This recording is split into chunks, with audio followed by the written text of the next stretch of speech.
para dedicarnos, para aclararnos todo lo que necesitemos de nuestro diagnóstico genético o cualquier duda a cualquier respecto.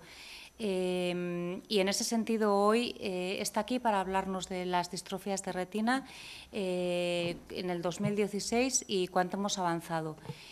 Primero dará la charla y cuando terminemos abriremos un turno de preguntas. Y bueno, sin más, le cedo la palabra. Gracias, Carmen. Voy a hablar desde el atril porque, aunque soy pequeñita y lo que me interesa es que me oigáis más que me veáis, pero bueno, si alguien distingue la silueta así, luego me identifica fácil, ¿vale? Voy a procurar que podáis seguir mi charla. Los investigadores, uno de los problemas que tenemos es que no sabemos hablar sin un soporte digital al lado. ¿Qué le vamos a hacer? Es una de nuestras limitaciones. Entonces, esa es mi excusa para tener un hilo conductor, ¿eh?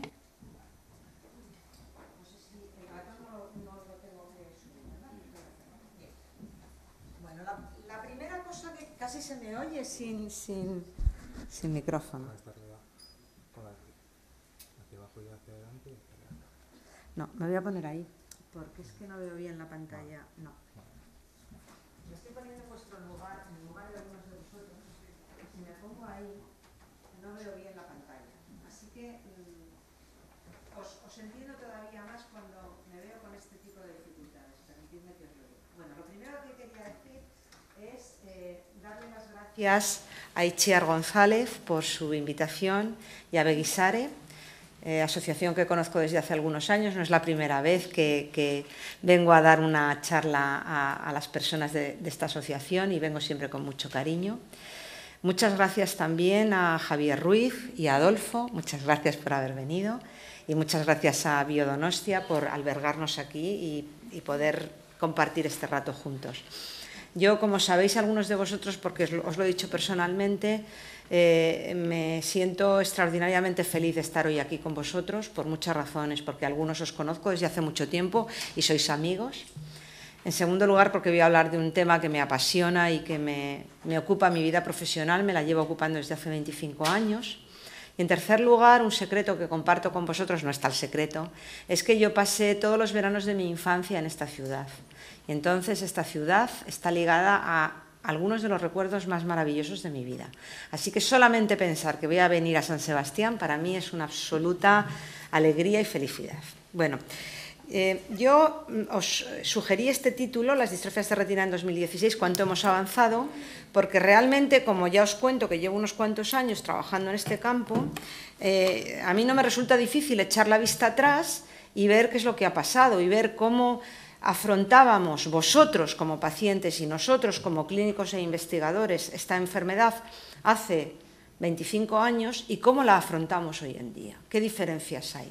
Y creo que hacer esa reflexión es muy importante para mantener viva la esperanza y para saber que las cosas han cambiado favorablemente y que estamos cerca de encontrar soluciones, que estamos cerca. Fijaos que todavía no he dicho que las tengamos ya. Bien.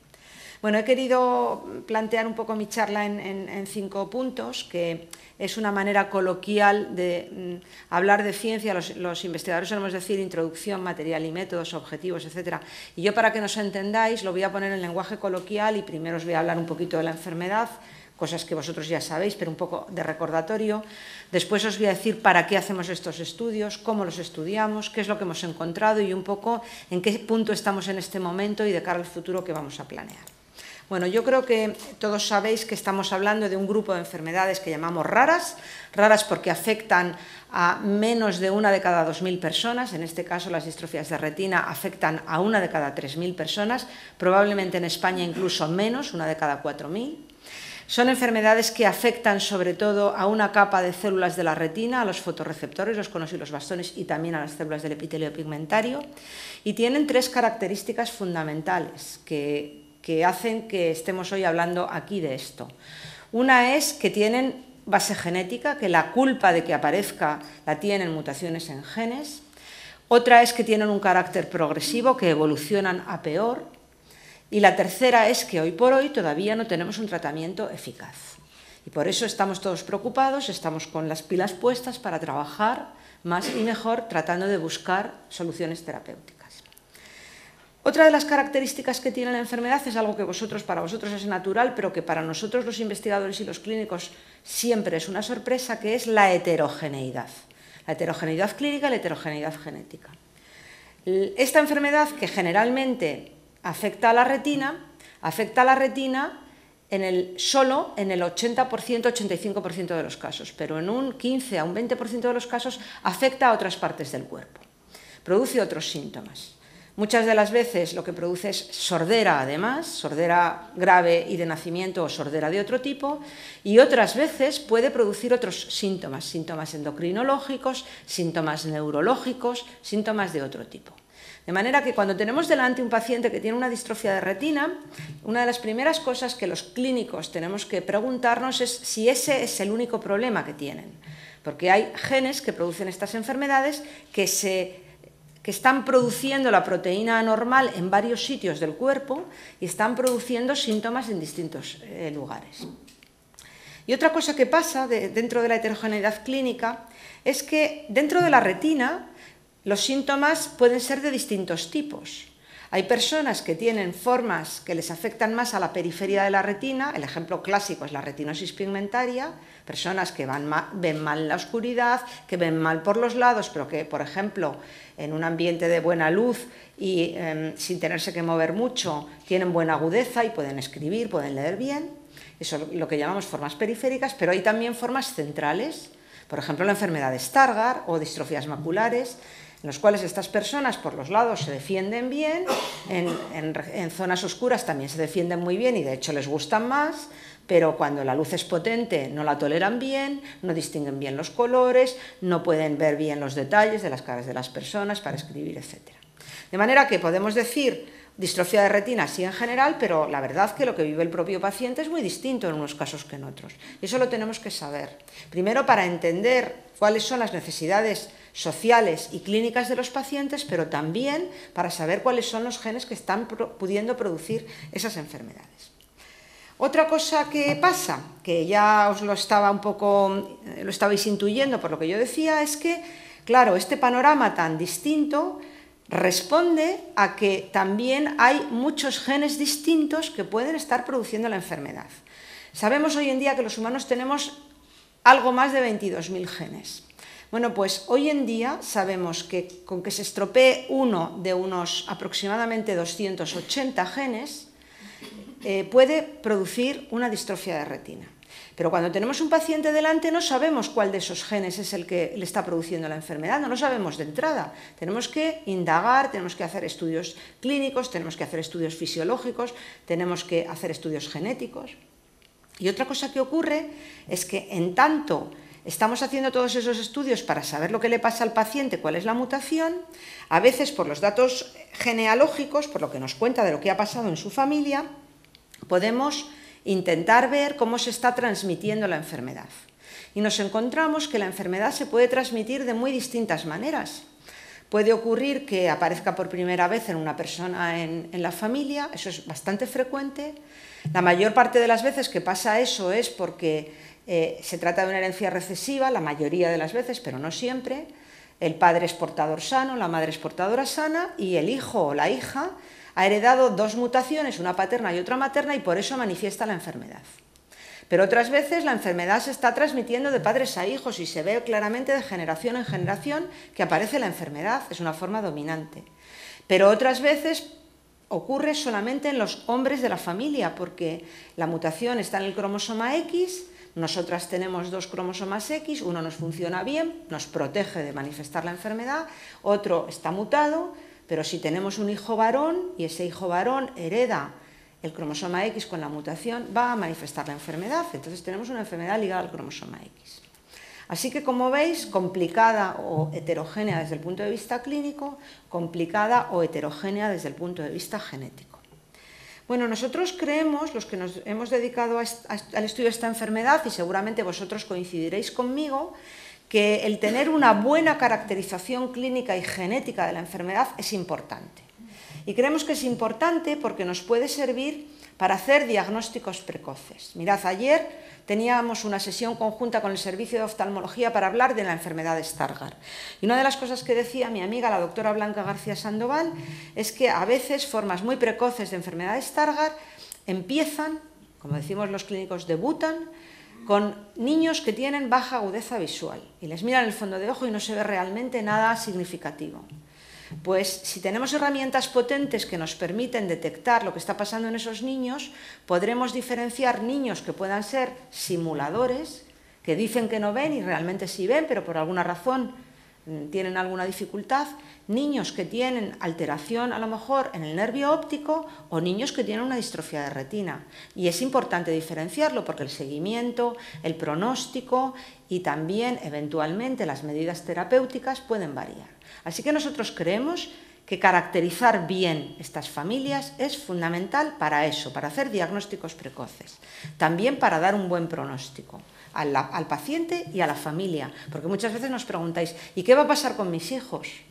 ¿Y mis hijos van a tener lo mismo que yo? ¿Y qué va a pasar con los otros hermanos de la persona que tiene el problema, si es un niño? ¿Van a nacer más niños con el problema?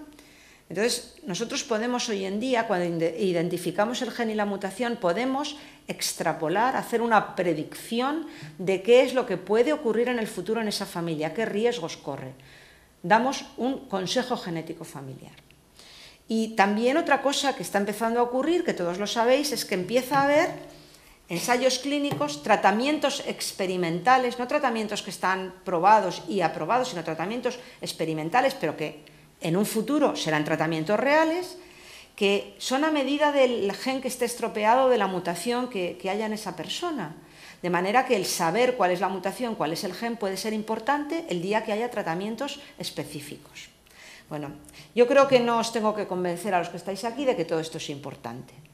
Pero muchos médicos, muchos clínicos, muchos investigadores también creemos que es importante y además nos ha pasado que el conocer esta enfermedad nos ha supuesto un desafío intelectual.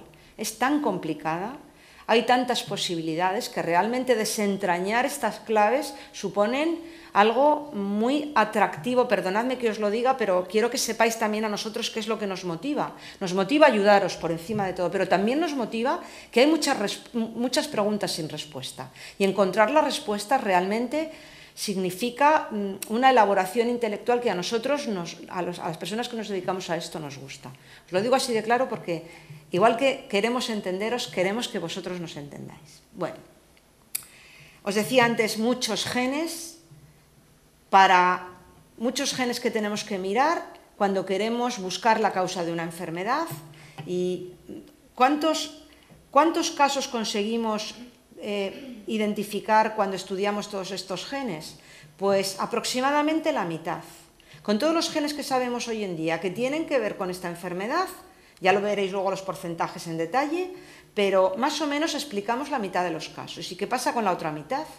Pues que son genes que no sabemos, que son mecanismos genéticos más complicados que tenemos que estudiar de otras maneras, que son regiones de los genes que no podemos estudiar normalmente. Así que fijaros, tenemos todavía mucho que avanzar para poderos dar respuesta. Pero incluso cuando encontramos, ahora mismo estamos en una situación en la que podemos estudiar de golpe muchos genes. Y cuando encontramos una mutación en un paciente que todavía tiene una enfermedad muy inicial, que a veces nos ocurre, tenemos que predecir qué es lo que va a ocurrir.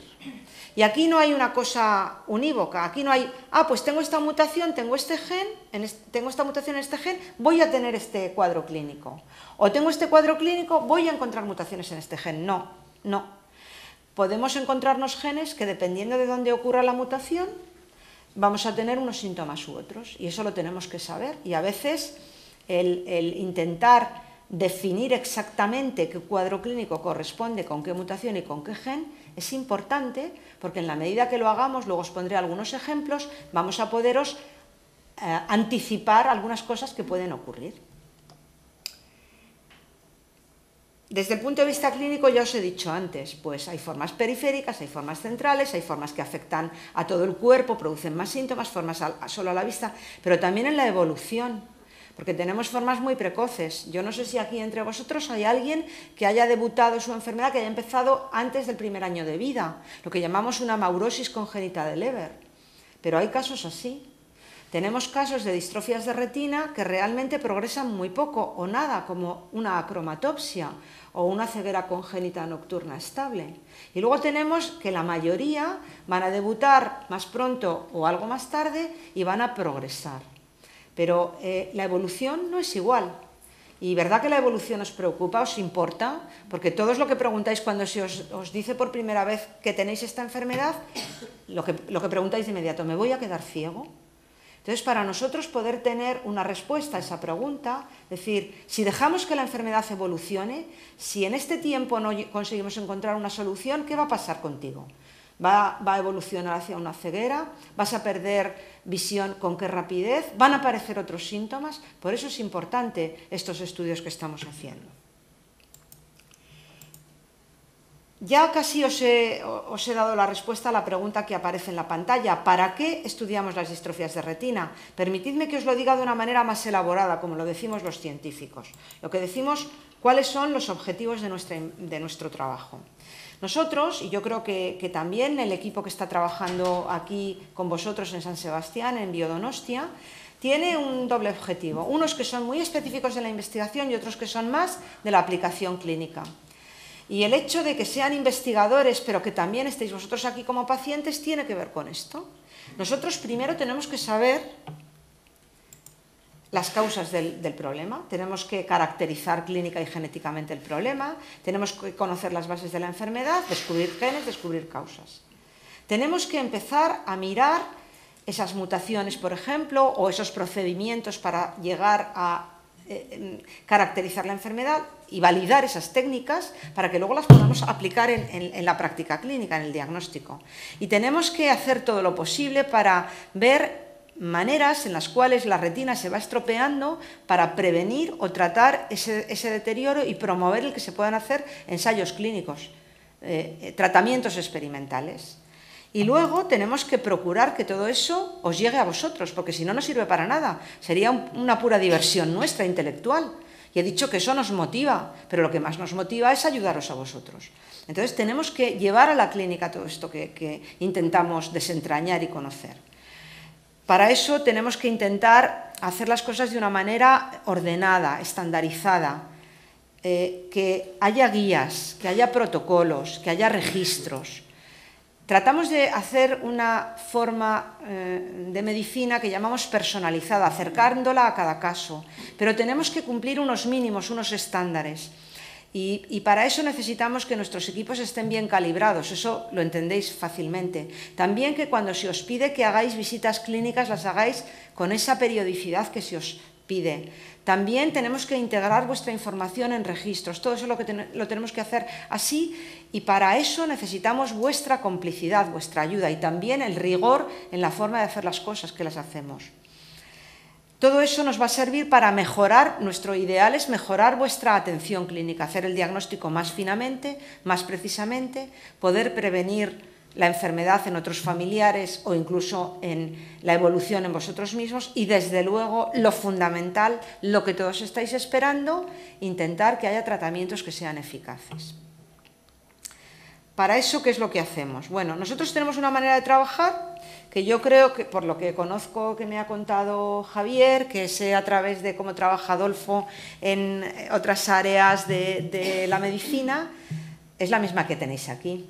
Nuestra forma de trabajar está centrada en vosotros. El problema parte siempre de vosotros. Sois vosotros los pacientes los que vais al oftalmólogo y le decís que tenéis un problema en la vista. El oftalmólogo hace el diagnóstico de la enfermedad, lo hace en base a esos protocolos que os decía y clasifica la patología. Y luego nos remite el paciente o el caso a los servicios de genética para que nosotros le ayudemos en otra parte de la caracterización, que es la clasificación genética. Y nosotros trabajamos de otra manera, con otros protocolos, con cuestionarios genéticos, haciendo el árbol genealógico, etcétera, y haciendo análisis en las muestras, para lo cual os pedimos permiso. Os pedimos permiso porque los estudios genéticos, tanto si son de diagnóstico como si son de investigación, requieren el permiso escrito del paciente, lo que llamamos el consentimiento informado. Bueno, nosotros normalmente, y me imagino que aquí se hará igual, cada vez que vamos a hacer un estudio genético para dar un resultado de un gen, de un diagnóstico genético, le pedimos al paciente que además nos done su muestra para investigación.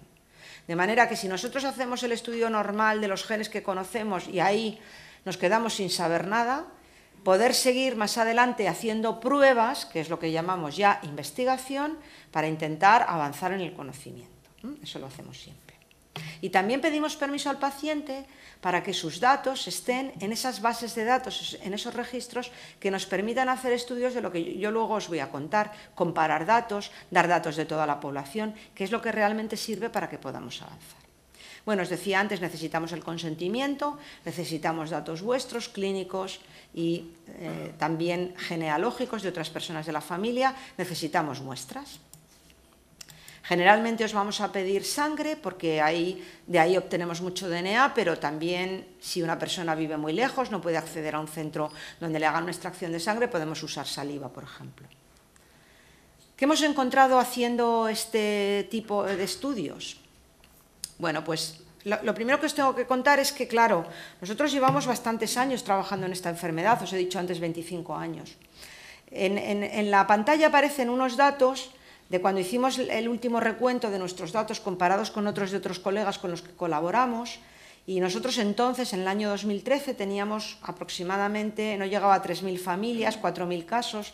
En estos momentos tenemos más de 4.000 familias y más de 6.000 casos de distrofias de retina en nuestro registro de la Fundación, que sumados con todos los que hay en los centros de investigación que se dedican a esta enfermedad, probablemente en este momento se acerque a unas bases de datos en las cuales tengamos casi cubierta toda la población española, casi.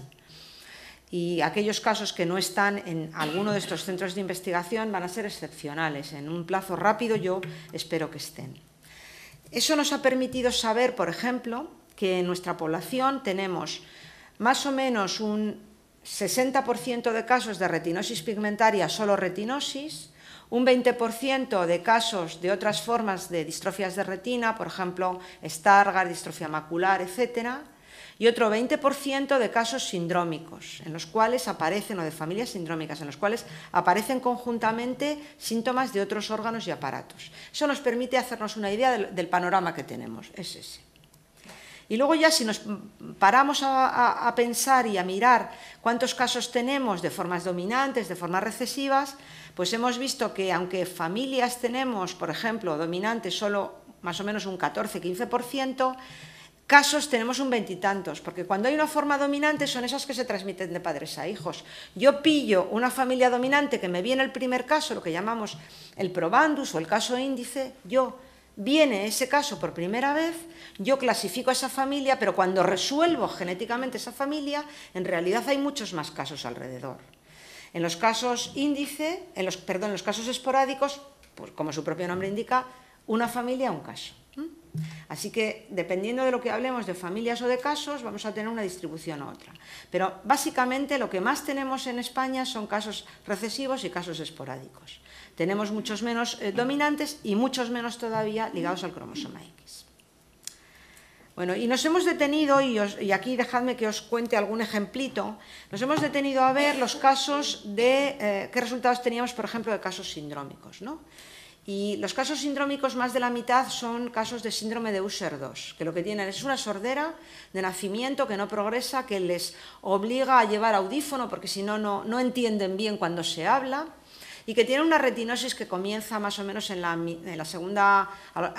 adolescencia o veintena y progresa pues, hacia los 40 años, etc.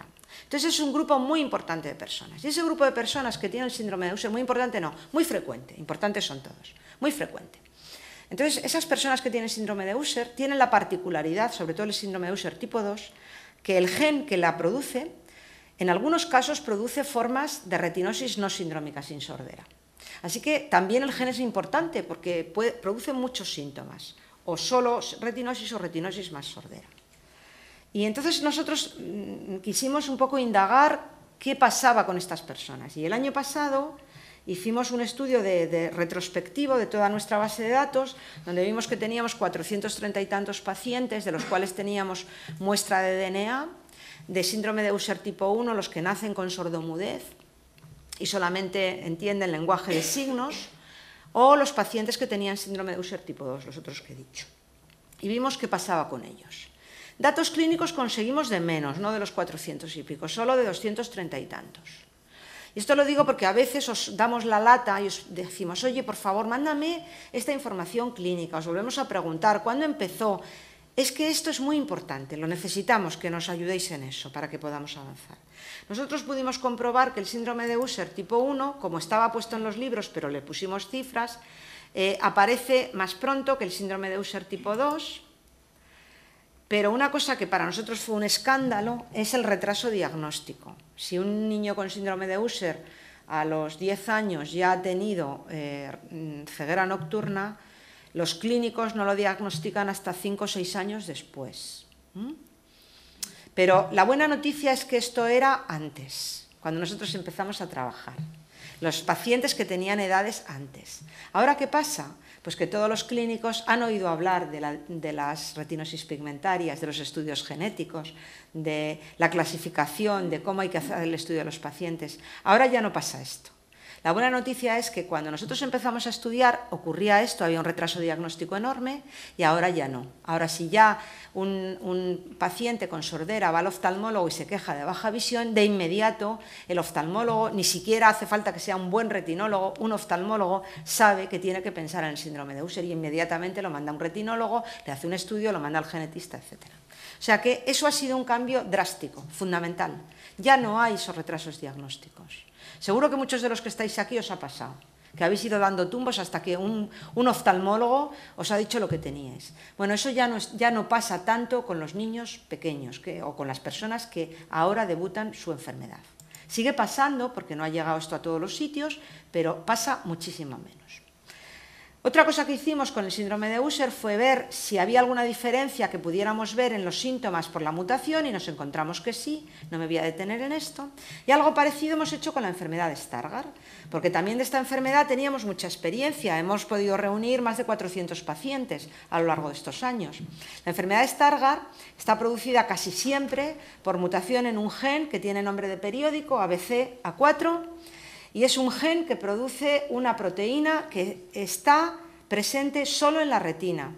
El gen lo tenéis en todo el cuerpo, pero está apagado en todas las células del cuerpo, excepto en unas células de la retina, en los conos y en los bastones. Y ahí tiene una función fundamental, transportar la vitamina A.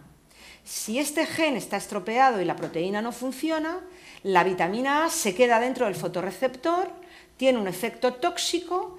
Las células del epitelio pigmentario que se comen el fotorreceptor para renovarlo, comen un producto que no es adecuado y eso genera gran cantidad de lipofucina que se va depositando en la retina y que va produciendo que la mácula se vaya estropeando, que los fotorreceptores se vayan muriendo y que estas personas tengan sobre todo una afectación de la retina central. Bueno, nosotros a lo largo de estos años, el haber podido estudiar tantas personas que han colaborado y nos han dado información, nos ha permitido saber muchas cosas de esta enfermedad, muchas. La primera es que tenemos una mutación que solo existe en España. Y os diré además que uno de los sitios donde más hay esta mutación es precisamente en el País Vasco, es la mutación 1129. Y tiene una particularidad, que las personas que tienen esta mutación y la tienen en las dos copias del gen, sabemos que van a tener una forma de la enfermedad menos agresiva. La enfermedad va a aparecer en vez de niños en la veintena y la evolución se va a quedar solamente en el centro de la retina, no va a evolucionar hacia afuera, hacia la periferia. Si esta mutación va acompañada de otras, depende de cuál sea la otra, así va a ser la evolución. Así que fijaros, gracias a este estudio sabemos, ahora podemos predecir cuando hacemos el diagnóstico qué podría ocurrir, grandes rasgos, no con mucho detalle, pero a grandes rasgos sí. Porque algunas personas que tienen mutado este gen nos hemos encontrado que con el paso del tiempo se les afecta también la retina periférica, terminan teniendo también una retinosis pigmentaria. Y hay algunas mutaciones que nunca producen eso y hay otras mutaciones que siempre producen eso. Y ya las podemos distinguir. Entonces eso también es importante, porque tanto para el pronóstico de esa persona como para las posibilidades de tratamientos futuros, en qué momento hay que aplicarlo y qué podemos evitar, es importante que sepamos cuál es la historia natural de la enfermedad. Y hoy en día, gracias a estos estudios, podemos tener una idea de esto. Bueno, estas son las mutaciones, cómo están distribuidas. Hay una mutación que en Europa es muy frecuente, que es la 1961, y que en nuestra población es mucho menos frecuente, porque probablemente se originó en el centro de Europa y aquí llegaron algunos europeos mutados en no sabemos qué época y dejaron la mutación, pero hay otra, la que os he dicho, la que es menos mala, que la tenemos nosotros y que en cambio la hemos exportado poco. En América, por ejemplo, solo he reportado un caso de una persona con esta mutación, que seguramente pues, fue descendiente de algún colonizador español o de algún emigrante. Bueno, otra cosa que ha cambiado, habéis visto cómo los estudios, simplemente los estudios clínicos, correlacionándolos con la genética, nos ha dado información. Otra cosa que nos ha cambiado es que antes estudiábamos los genes de uno en uno. Para los que podáis leer la diapositiva, no hace falta que lo diga, para los que no, nosotros empezamos a estudiar genes y a publicar a principios de los 90. De entonces aquí hemos publicado muchas veces. Hemos estudiado este gen en 40 familias, en 100 familias, en 300 familias y nos encontrábamos ninguna mutación, una familia mutada, 6 familias mutadas. Vamos, trabajábamos como locos y un desastre, porque lo que encontrábamos era poquísimo. Nos poníamos muy contentos, cada vez que encontrábamos y resolvíamos el problema de una familia, contentísimos. Pero la verdad es que si uno ve esto, se te cae el alma a los pies. Entonces, todavía, algunas veces nos dedicábamos a un gen particular, porque igual que para el Stargardt hay un gen mayoritario, para otras enfermedades también ocurre, la retinosquisis también hay un gen mayoritario. Y cuando hacemos eso, pues la verdad es que tenemos bastantes resultados. Podemos llegar a la conclusión en esa familia. Y de hecho, para el Stargardt ese es el gen que tenemos que mirar. Para la retinosquisis también tenemos que mirar un solo gen. Pero en la mayoría de las veces lo que tenemos que hacer es mirar muchos genes, porque hay muchas posibilidades. Empezamos a trabajar con arrays, con ciertas herramientas, ya la cosa iba un poquito mejor, encontrábamos más o menos entre un 10 y un 25% de los casos resultados, pero la verdad es que seguía siendo muy poco. Entonces, a partir del año 2011 empezamos a poder a mirar muchos genes de golpe. Y eso lo hacíamos con la secuenciación masiva. Oiréis ese nombre a los investigadores. Y hemos hecho de distintas maneras. Aquí Javier con su grupo lo hace de una manera, nosotros a lo largo del tiempo hemos ido haciéndolo de distintas maneras. Cada uno tiene que ajustar las herramientas metodológicas que tiene a la población que tiene y a las posibilidades que tiene. No hay una que sea mejor que otra. Yo no voy a contaros los detalles técnicos de cómo lo hacemos, sí que os tengo que decir que hace falta reactivos caros, equipos caros y gente muy lista. Y de las 3 cosas que he dicho, lo más importante es la última, la gente lista. Porque los reactivos terminan abaratándose y uno encuentra el dinero donde sea, los equipos, si no los tengo dentro, me los busco fuera, pero el talento lo necesito sí o sí, no lo puedo subarrendar. Así que tenéis que cuidar mucho a las personas que os cuidan, porque es muy importante, es lo más importante de todo. Haciendo esto, nosotros empezamos, y ya hemos ido publicando algunos resultados, empezamos a estudiar diferentes tipos de distrofias de retina, y los resultados que hemos publicado ya es de unas 300 familias, 275, y hemos resuelto en torno al 40%. Nos hemos encontrado cosas muy curiosas, hemos ido aprendiendo. Una de las primeras cosas que nos hemos encontrado es que de todas las que hemos llegado a caracterizar, a diagnosticar, que han sido más de 100, más o menos en el 30% hemos tenido que cambiar lo que creíamos. Creíamos que eran, por ejemplo, una retinosis no sindrómica, nos hemos encontrado una mutación en la userina, hemos ido a hacer una audiometría y hemos visto que el paciente tenía una sordera. Es un úser. Creíamos que el paciente tenía una distrofia macular de entrada. Mira, un ejemplo de lo que habíamos comentado antes, Javier. Porque venía diagnosticado de una distrofia macular, nos hemos encontrado que estaba mutado un gen que lo que produce es una retinosis pigmentaria. Primero una retinosis, pero afecta rápidamente a la mácula. Y así sucesivamente. También nos ha ocurrido eso con el patrón hereditario. Y eso ha sido muy importante, porque hemos cambiado el consejo genético. Había casos en los cuales creíamos que el paciente, como era el primero, era una forma recesiva y en algunos casos, no en tantos, en unos poquitos, nos hemos encontrado mutaciones nuevas. Y antes de memoria, en el Cuando estábamos comiendo, alguna de vosotras os he dicho un 2-3% y efectivamente un 3% en esta serie, algo menos, si sumo más casos. Así que esta manera de estudiar las cosas nos está dando mucha información y nos está cambiando las ideas preconcebidas que teníamos. Otra cosa fundamental, gracias a esto hemos encontrado pacientes que tienen mutaciones en genes de los que sabemos que hay ensayos clínicos. Y les estamos preparando y estamos en contacto con otros grupos para que si se abren ensayos clínicos puedan incluir estos casos. Ya están, como yo les digo, en la línea de salida para llegar a la meta.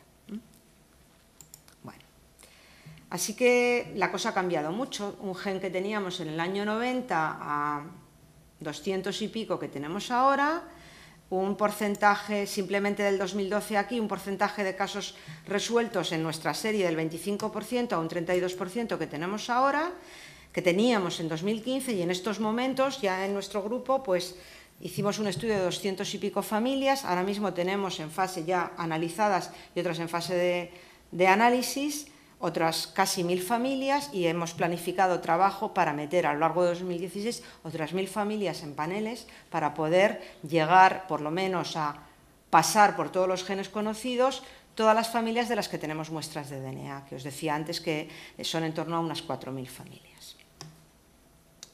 Bueno, esto se dice rapidísimo, pero no os quiero contar para haber llegado hasta aquí lo que hemos sufrido todos. Vosotros sobre todo, pero también nosotros, porque nos podíamos haber dedicado a otra cosa más exitosa, donde el resultado fuera más inmediato, sin tener que esperar 25 años, ¿verdad? Yo le suelo decir a las personas con las que trabajo y sobre todo a los pacientes algo, llegado a este punto, que es la siguiente. Si nosotros no hemos tirado la toalla, vosotros no tenéis derecho a tirarla. Si nosotros pensamos que vamos a encontrar soluciones o ayudaros a encontrar la solución, vosotros tenéis que creer lo mismo que nosotros, porque tenéis mucho más que ganar o que perder que nosotros. Así que la cosa ha cambiado en estos 25 años y va a cambiar más y más rápidamente. Bueno, una vez que hemos mirado todos los genes que se conocen, que son estos 200 y pico, o cerca de, en torno a esa cantidad, nosotros ahora lo que hacemos es mirarnos todos los genes que tenemos, por si acaso hay otros genes que no están descubiertos. Y haciendo eso también hemos encontrado algunos genes nuevos, con una aproximación que se llama secuenciación del exoma o secuenciación del genoma. Genomas hemos hecho muchos menos, exomas hemos hecho unos pocos y en algunos casos hemos encontrado la respuesta. Y la respuesta no siempre era la que esperábamos. Nosotros nos hubiera encantado encontrar un gen nuevo, una respuesta novedosa, pero muchas veces nos hemos encontrado que era algo que no se nos había ocurrido mirar adecuadamente, porque la mutación no la pillábamos con la técnica que estábamos usando, pero era un gen conocido, porque estaba en una región del gen que no habíamos mirado bien, o porque estaba mal clasificada la familia en el patrón hereditario. Y eso nos ha pasado montones de veces. También a veces hemos tenido suerte, hemos encontrado genes nuevos que nos han ayudado para ayudar a esa familia, para aprender de la enfermedad y para buscar en otras familias. Y os voy a poner algún ejemplo. Bueno, una de las familias que caracterizamos fue esta, que es muy chocante, en el gen de la fosforibosil pirofosfata sintetasa, que es, o sea, tiene un nombre impronunciable, por eso usamos las siglas PRPS1. Y este es un gen del metabolismo de las purinas, que lo vimos en una familia que solo había mujeres afectas y que además los síntomas eran súper variables de unas personas a otras dentro de la familia, algunas que casi no tenían síntomas y otras que tenían muchos. Y ahora miro a mi amigo Adolfo. Unos tenían atrofia óptica, ataxia, otras hacían retinosis pigmentaria, otras sordera. Entonces, aquello nos olió a mitocondria, pero de lejos. A que hubiera una mutación en el genoma mitocondrial. Bueno, entonces durante años, porque esta es una familia que tiene el número 482, o sea que os imagináis que hace muchos años que los conocemos, empezamos a mirar y nada. Pero ya veis que nosotros no tiramos la toalla. Entonces la metimos en un exoma y nos encontramos esta mutación en un gen que está en el cromosoma X. Y yo os he dicho antes una cosa que no era mentira, que las mutaciones en el cromosoma X solo afectan a los hombres y las mujeres los portamos. Pero esta era una mutación tan brutal que en los varones era letal. y solamente daba la cara en las mujeres portadoras. Como en las mujeres, en unas células nos funciona un X y en otras células nos funciona otro, y eso ocurre en una mujer de una manera y en otra de la misma familia de otra, eso justificaba los síntomas tan distintos que tenían estas mujeres en la familia. Con lo cual, cuando llegamos a esta conclusión, que nunca lo habríamos encontrado ni se nos habría ocurrido si no llegamos a hacer un exoma, sirvió para muchas cosas, para asociar por primera vez retinosis pigmentaria a este gen que no había ocurrido, para decir que ojo si se veían mujeres afectas, para decir que podían los síntomas ser distintos, que esto les servía muchísimo a ellas, y también incluso para algún tratamiento que se puede ensayar en este tipo de alteración bioquímica y que estamos empezando a tratar en esta familia. Así que hubo que esperar mucho tiempo, pero la recompensa fue grande. Bueno, hemos visto también otro tipo de genes nuevos que no me voy a detener, que esta también la traía en honor del doctor López de Muniain, pero luego se lo cuento si él tiene interés. Y bueno, pues también algunos genes nuevos que los hemos encontrado en alguna familia por exoma y que luego hemos ido a nuestra serie de pacientes, lo hemos mirado y hemos encontrado más casos. Y eso nos ha permitido pues, tener mayor nivel de información. Si nos fijamos en lo que pasa cuando hacemos solo los genes conocidos o cuando nos vamos a exoma, si conseguimos diagnosticar más casos, pues la respuesta es que sí, que conseguimos más. Pero la verdad es que la diferencia no es muy significativa, la hemos comparado y no es muy significativa. Y nosotros ahora mismo lo que recomendamos es primero ir a mirar los genes conocidos, porque nos aseguramos de que entre ellos no haya nada, detectamos muchísimas cosas que a veces yendo a exoma no detectamos y no nos encontramos con cosas nuevas que nos pueden resultar difíciles de interpretar y un problema. Nos sirve siempre que encontramos las mutaciones y identificamos los genes para ayudar en el manejo clínico de los pacientes y a veces en el consejo genético. Bueno, así que sabemos nuevas causas y mecanismos, hemos podido reclasificar clínica y genéticamente los pacientes, podemos hacer mejor consejo genético y podemos investigar sobre tratamientos. A lo largo de este tiempo nos hemos encontrado cosas peculiares que os voy a contar muy de pasada porque no siempre son una anécdota.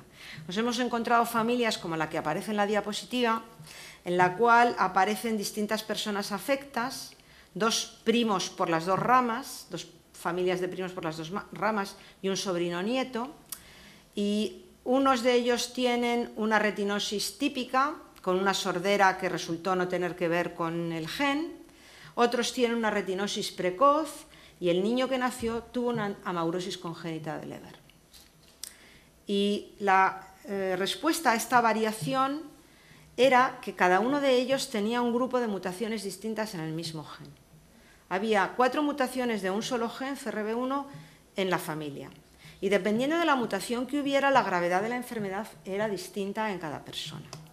Entonces, bueno, si nosotros aquí hubiéramos hecho un estudio solamente de una mutación, nos habríamos quedado sin la respuesta completa de lo que estaba pasando en esta familia. Y esta familia tan bonita, en la cual nosotros, es una familia bonita en el sentido de búsqueda de genes, porque tiene muchos trocitos de la familia donde aparecen afectos, y eso nos ayuda a encontrar genes nuevos.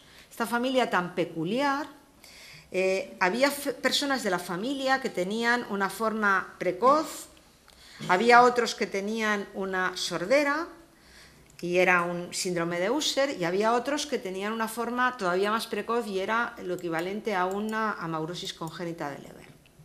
Y cuando fuimos a estudiar esta familia nos encontramos que unos tenían mutación en un gen, como corresponde a una amaurosis de Leber, otros tenían mutación en otro gen, como corresponde a una forma precoz, y otros tenían mutación en el gen del síndrome de Usher, como corresponde al síndrome de Usher.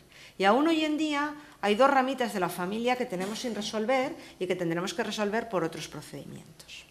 Así que cuando uno, esto lo digo sobre todo para mis colegas investigadores, cuando uno está buscando una cosa y no la encuentra, a lo mejor tiene que buscar otras, porque la respuesta puede ser otra. En esta patología siempre uno se lleva sorpresas, siempre.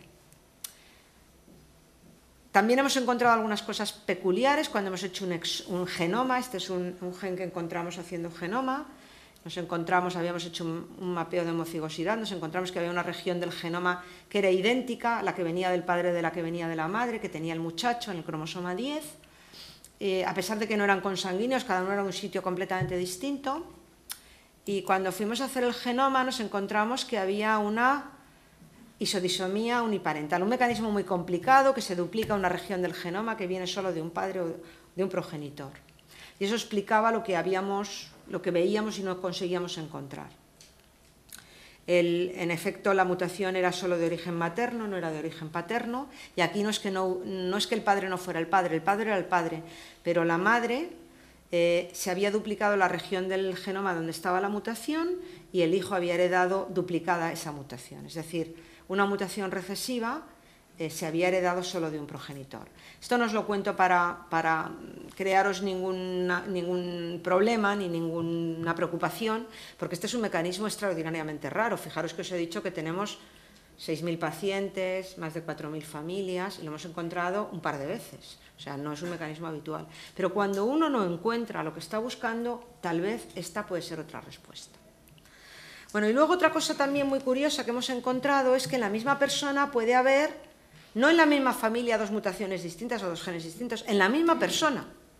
Y eso lo hemos encontrado alguna vez. De hecho, cuando estamos estudiando personas que tienen síntomas muy complicados, lo que llamamos una retinosis sindrómica, como este caso que os presento, que era un paciente que tenía retinosis, tenía sordera, tenía discapacidad intelectual y tenía alguna malformación congénita.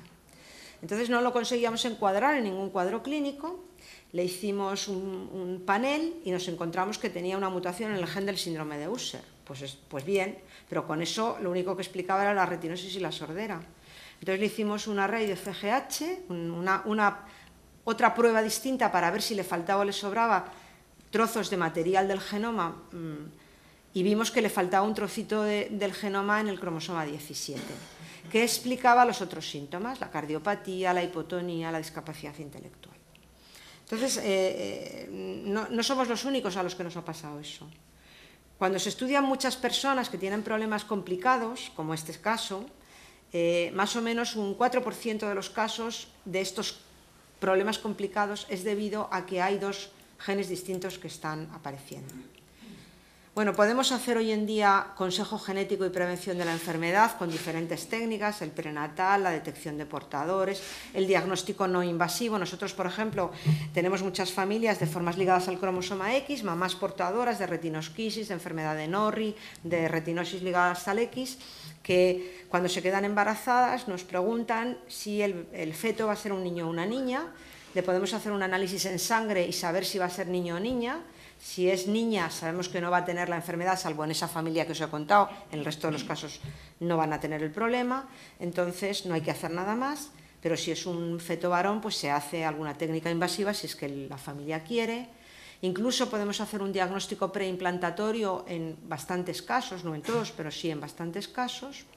Y también, otra cosa importante, podemos preparar las familias para ensayos terapéuticos. Y ahora termino con 3 diapositivas sobre tratamientos, que tienen que ver con cosas que nosotros estamos haciendo. Esto no quiere decir que no haya otros. Hay muchísimos tratamientos hoy en día, algunos que ya se están aplicando, que están autorizados. Por ejemplo, la retina artificial. Hoy había por esta institución unas personas de una compañía alemana que tienen un prototipo o que tienen un dispositivo para implantar en la retina de la gente que ha perdido completamente la visión. Y eso está autorizado y se puede utilizar ese tipo de dispositivos. Hay otros que incluso se están desarrollando, que parecen que son más eficaces, etcétera, y que están en desarrollo. De eso no voy a hablar porque lo conocéis y es algo que concierne al ámbito de los oftalmólogos, menos al ámbito de un genetista. Pero nosotros estamos colaborando con otros grupos para el desarrollo de células madre diferenciadas, células madres reprogramadas, que lo hacemos a partir de células de la piel del paciente y en principio nosotros lo estamos haciendo para usar esas células y ver qué puede estar pasando en la retina del paciente. No podemos hacer una biopsia de la retina y lo que hacemos es esto. Pero también nos está sirviendo para ver que en realidad estas células que estamos desarrollando en el laboratorio son seguras, se parecen a un fotorreceptor o a una célula de epitelio pigmentario y se podrían en un futuro utilizar para tratamiento de la enfermedad. Estamos lejos todavía de ese paso, pero ya estamos trabajando con estas células. Y otra situación que tenemos más próxima son los ensayos clínicos, los tratamientos experimentales con terapia génica. En este momento hay varios ensayos clínicos en el mundo para actuar sobre distintos genes, pero probablemente el que está más avanzado con mucha diferencia es el de RP65, que es un gen que produce una forma precoz de retinosis pigmentaria. Pues la buena noticia sobre este gen es que es muy probable que la terapia génica para esta enfermedad sea autorizada por la FDA a lo largo de este año y se pueda aplicar en Estados Unidos ya y de una manera un poquito más tardía en Europa, porque lo apruebe la Agencia Europea del Medicamento. Eso significaría, la buena noticia es que cuando eso ocurra tendremos un tratamiento de terapia génica disponible, no experimental, sino aprobado, disponible para las personas que tienen mutaciones en este gen. ¿Y eso qué quiere decir? Pues que es el primer paso para la terapia génica ocular para esta enfermedad, que detrás de ese gen vendrán otros y una vez que se ha ensayado que el procedimiento es seguro, que los vectores son seguros y que son eficaces, los pasos para los siguientes son más rápidos. Así que esa es la buena noticia. La buena noticia es que es muy previsible que este gen se pueda tratar en nuestros pacientes, no de una manera experimental, sino de una manera comprobada en el año 2017 o en el año 2018. Y es muy probable que lo mismo ocurra con otros genes que en estos momentos están en fase de ensayo clínico. Así que esto me lo ha comentado una colaboradora del grupo internacional con el que trabajamos, que está en el ensayo clínico, y la verdad es que para mí ha sido una estupenda noticia. No la cuento con vehemencia y entusiasmo porque hablar de 1 año, 2 años y de un gen solo no hay que contarlo de una manera periodística, pero el hecho real es que supone un hito muy importante. Nosotros en este momento estamos en contacto también con otros grupos que están desarrollando ensayos clínicos de terapia génica, igual que pasa con el grupo de aquí de Biodonostia, para otros genes, CEP290, IPL1, y esperamos poder contribuir incluso en fases más avanzadas de los ensayos, poder hacer nosotros ser un centro que participe en los ensayos. Y eso es un cambio radical porque hemos pasado de los modelos celulares a los modelos animales, a experimentos con humanos y experimentos con humanos que van a conducir a tratamientos que estén disponibles. Entonces, la última cosa que os quería decir, mientras pongo una foto con mucha gente, 3 fotos con mucha gente, es que el momento en el que estamos es que ya estamos tocando tratamientos que están disponibles. Y esto yo no lo podía decir en una charla hablando con pacientes, como lo estoy diciendo ahora, pues hace 2 años, lo puedo decir ahora. Y eso quiere decir que hay muchos grupos que están trabajando ya en experimentación animal o en fase preclínica y clínica, muchos abordajes terapéuticos, que quiere decir que habrá soluciones. Que habrá, porque ya están en fase de comercialización algunos de ellos. Así que estamos en un momento completamente distinto del que estábamos hace unos años, completamente distinto. Pero si os fijáis, yo os he querido contar lo de estos 25 años para que entendáis que no ha sido fácil, ni inmediato, ni rápido. Bueno, 25 años en ciencia es muy poco tiempo. Que ha habido que recorrer un camino y que todavía hay que recorrer ese camino, que no tenéis que tirar la toalla. Que veréis que habrá tratamientos que parecen prometedores, que luego se quedan por el camino, porque eso nos ha pasado con todas las terapias, y que habrá otros que saldrán y que terminarán siendo eficaces para esta enfermedad.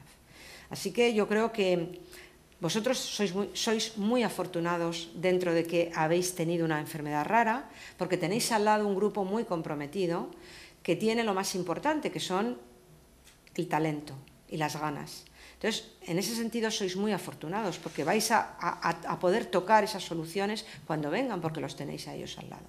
Lo que tenéis que hacer, yo a ellos les he dicho también que os mimen, pero no hace falta que se lo diga porque sé que os miman.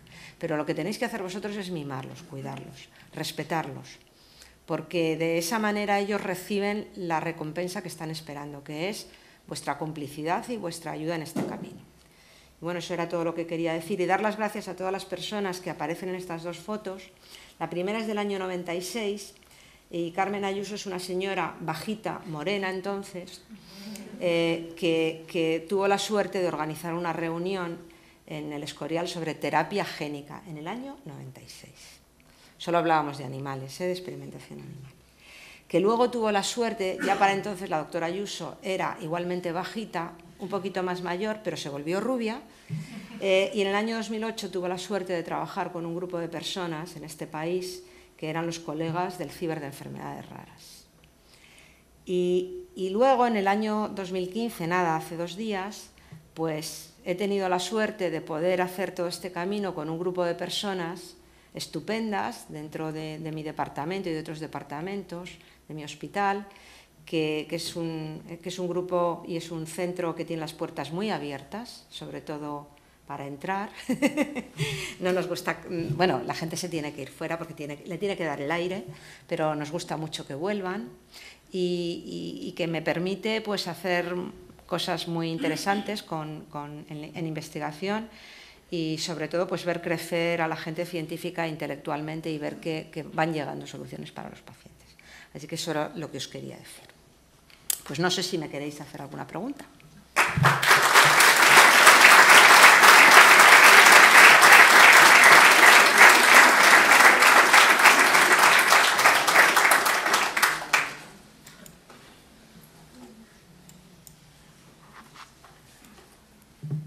Yo me voy a quedar un ratito, si el tiempo lo permite, por si alguien luego me quiere hacer alguna pregunta en privado.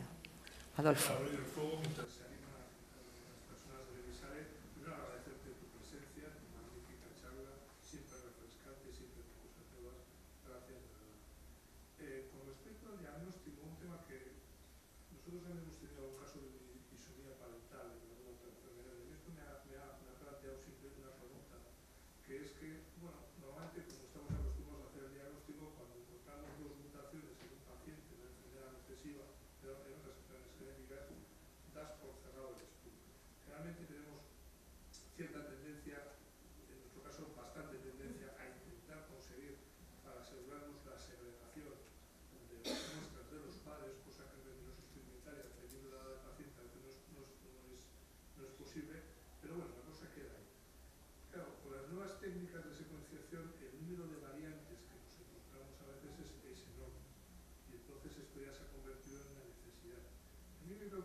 En realidad lo que te ayuda es el conocimiento de la enfermedad.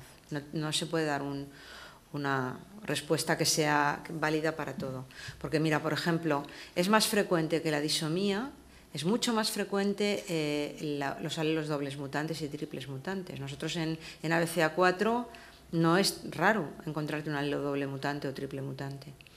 Entonces yo creo que el conocimiento sobre las enfermedades que tú trabajas, tienes un conocimiento profundísimo, te indica si debes o no hacerlo, porque lo has visto más veces.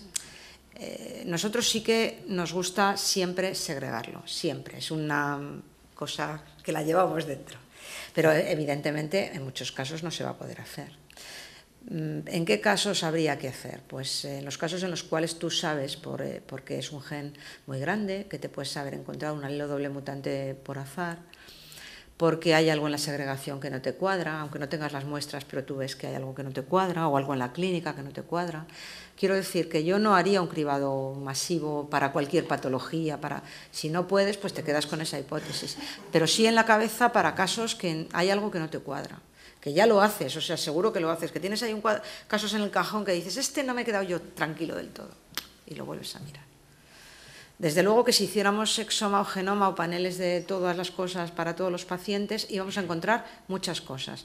La mayor parte de ellas son hallazgos fortuitos, o yo diría asociaciones fortuitas. Asociaciones fortuitas. No hay tantos que sean causales.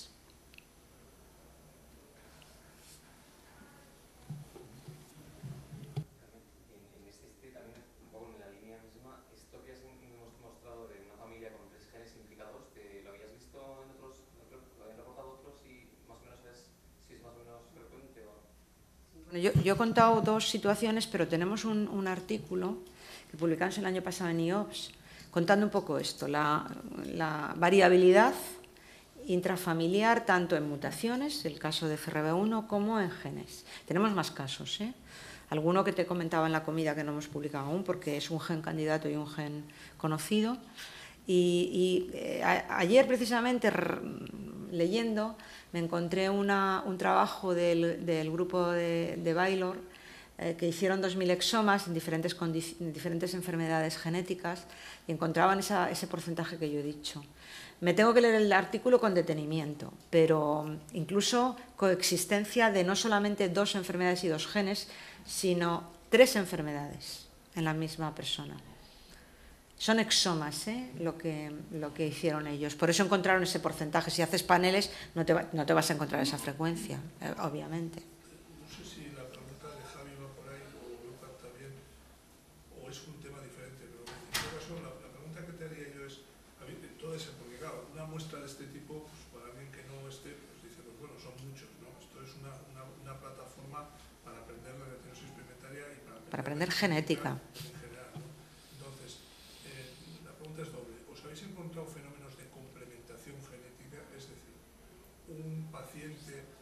Bueno, esto siempre es complicado de demostrar. Es mutante de un alelo de un gen y mutante de otro alelo de otro gen sobre la misma patología y tú infieres que tiene la enfermedad como complementación de esto. Y relacionado con esto, si habéis encontrado algo como ocurre, por ejemplo, en la neuropatía óptica de Leber, que son mutaciones principales causativas claras y otras mutaciones que son moduladoras o que tienen esto. Esto en la retinosis pigmentaria tiene alguna particularidad. Hay descrito un fenómeno de, verás, en retinosis pigmentaria he descrito todo. Y hay descritos fenómenos de digenismo. Y hay 2 situaciones. Una, ROM1 más periferina dominante, que está descrito en la literatura, y lo escribieron hace muchos años y no lo hemos vuelto a ver, y nosotros hemos tenido algún caso de ROM1 y aquello no segrega ni de broma, o sea que si tú a lo mejor haces una segregación un poquito más fina y tal, yo lo de ROM1 personalmente no me lo creo. Y luego sí que tenemos fenómenos de trialelismo, digenismo para Bardet-Bill. Hay una base de datos sobre digenismo, trialelismo, que acaban de publicar un artículo, que han recogido todos los casos que están en la literatura y dicen solamente hay 44 enfermedades en las cuales se produce esto, lo cual es un respiro. Pero la mayoritaria es Bardet-Bill, se lleva la palma. Entonces, es solamente esa situación. Y dentro de Bardet-Bill, no todos los casos de Bardet-Bill tienen trialelismo, es un fenómeno también infrecuente dentro de Bardet-Bill. Esa era una pregunta. Y la otra, variantes moduladores. Bueno, probablemente las haya, pero como hay tanto ruido de fondo, aún no estamos en condiciones de ponernos a mirar esa finura de detalle. De momento vamos a lo grueso, porque lo grueso es mucho. Sí. Sí.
Sí.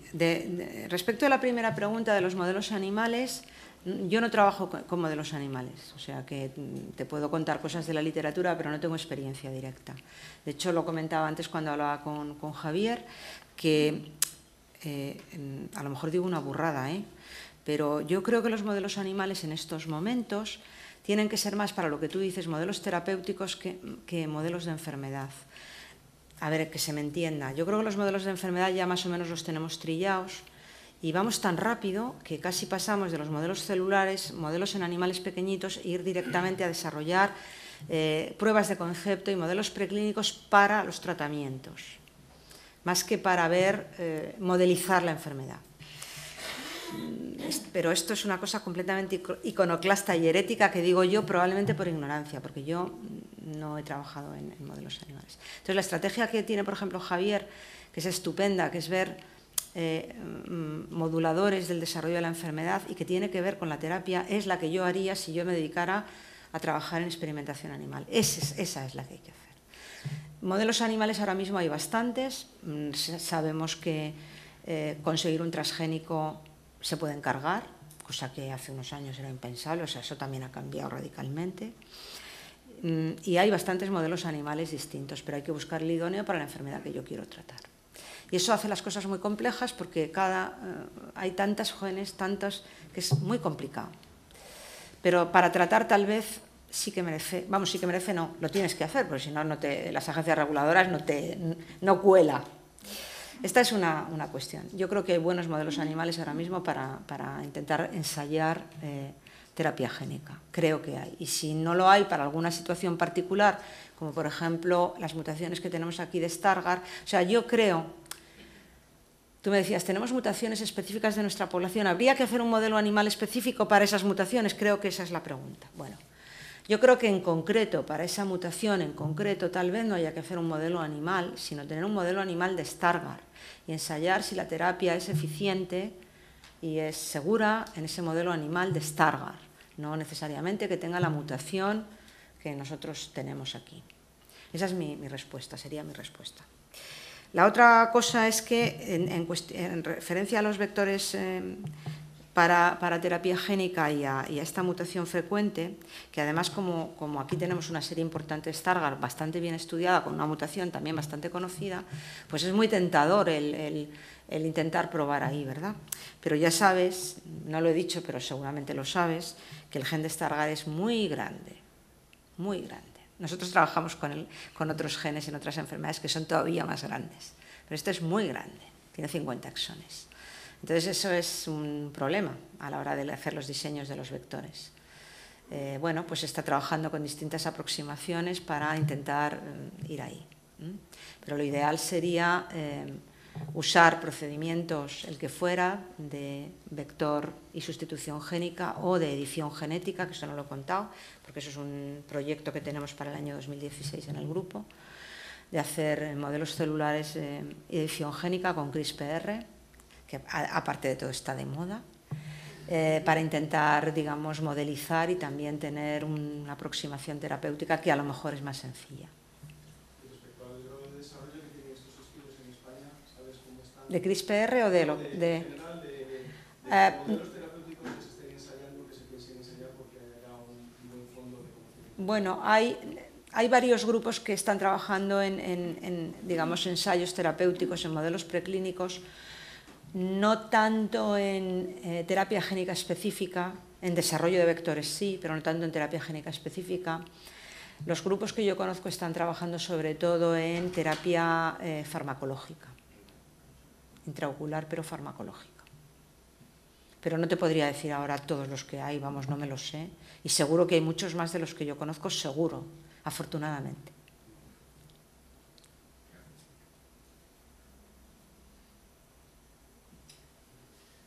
Buenas tardes. Gracias por la información. Quería hacerte una pregunta. Bueno, mi nombre es José Luis Nogueiras y padezco una degeneración macular de Stargardt.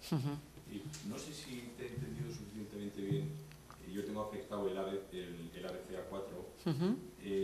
y creo que te he oído que ya se puede, desde un punto de vista genético, determinar si los que padecemos esta enfermedad vamos a acabar perdiendo esa periferia y se puede determinar eso genéticamente y otros no. Entonces, ¿qué es lo que hay que hacer para saber en qué parte está? Bueno, yo he tratado de... A ver, cuando hablamos así para el público en general, a veces decimos cosas que son un poco atrevidas e inexactas. Lo que he tratado de decir, y corrijo si lo he dicho mal antes, es que... No, seguro que no me has entendido mal, que es que yo no lo he explicado con suficiente claridad. Mira, hay algunas mutaciones que sabemos que esos pacientes no van a desarrollar afectación de la periferia. Y hay otras mutaciones que sabemos que sí van a desarrollar afectación de la periferia. Y hay otras en las cuales no sabemos. Entonces, dependiendo de las mutaciones... ¿A ti te han hecho el diagnóstico ya? ¿Sabes qué mutaciones tienes? Sé que es el ABCA4.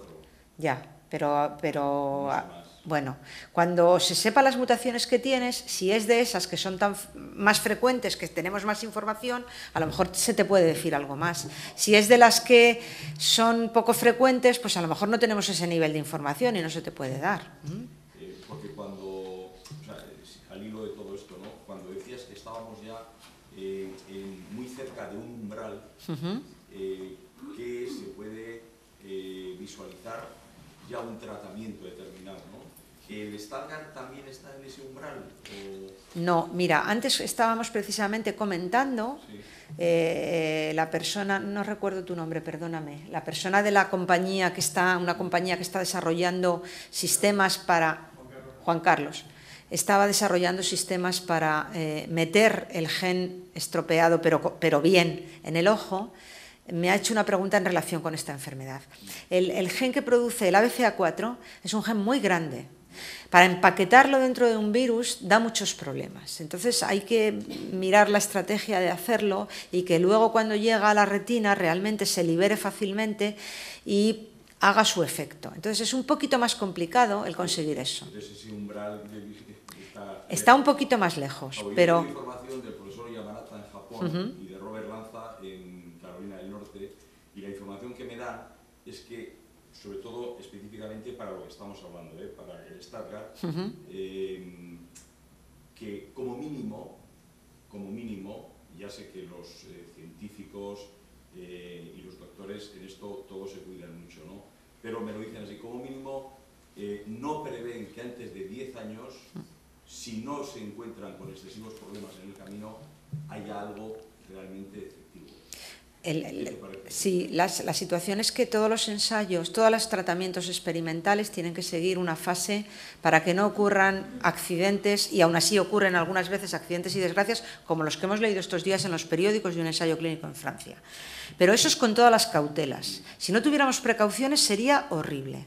Entonces, con todas las cautelas, para que autorice la FDA en Estados Unidos o la EMA en Europa hacer un ensayo clínico en humanos, lo primero que tiene que ver es que se hayan hecho en modelos animales. Por eso, antes han hecho esa pregunta. ¿Hay algún modelo animal? Porque en el momento que tenemos un modelo animal donde probar y se ve que el ratoncito o el perro o el animal que sea no se muere ni le pasa nada importante cuando le damos ese tratamiento, eso ya nos permite pasar a humanos. No solamente tenemos que demostrar que no le pasa nada, tenemos que demostrar que sí le pasa algo bueno, que se le cura la enfermedad. Y entonces ya permiten probar en humanos. Primero en unos poquitos, que simplemente repetimos eso, que no les pase nada. Luego en unos más, que repetimos que les pase algo pero bueno. Y así sucesivamente hasta que se tiene suficiente evidencia de que realmente eso es seguro y además cura. Y entonces ya se puede usar en humanos. Eso es lo que ha pasado con... Lo han hecho con 16 humanos, una fase experimental. Pero eso es una fase 1. Eso es una fase 1 y eso requiere que se hagan más y un tiempo de observación mayor, porque depende también de la evolución de la enfermedad. Cuanto más largo sea el periodo de la evolución de la enfermedad, más tiempo hay que observar para ver que realmente sirve para algo en tratamiento. Entonces, ese pronóstico que te han dado, esa predicción de 10 años, es razonable, es bastante razonable. Nada.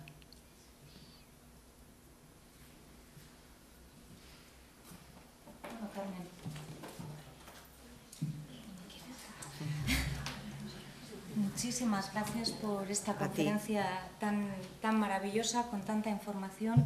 Muchísimas gracias por el trabajo que estás haciendo para nosotros desde hace 25 años, el que vas a seguir haciendo y sobre todo, muchísimas gracias por mimarnos.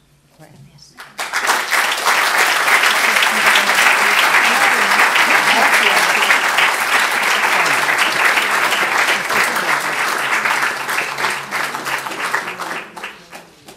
Bueno, y ahora, si os parece, habíamos organizado una visita al Instituto Biodonostia. La doctora Ayuso se tiene que ir en breve porque coge un vuelo a las 5:25 de Fuenterrabía. Entonces, si alguien se quiere acercar para hacer alguna pregunta, lo puede hacer ahora y el resto ya vamos saliendo para hacer la visita guiada, ¿vale? Gracias a todos por venir y hasta pronto.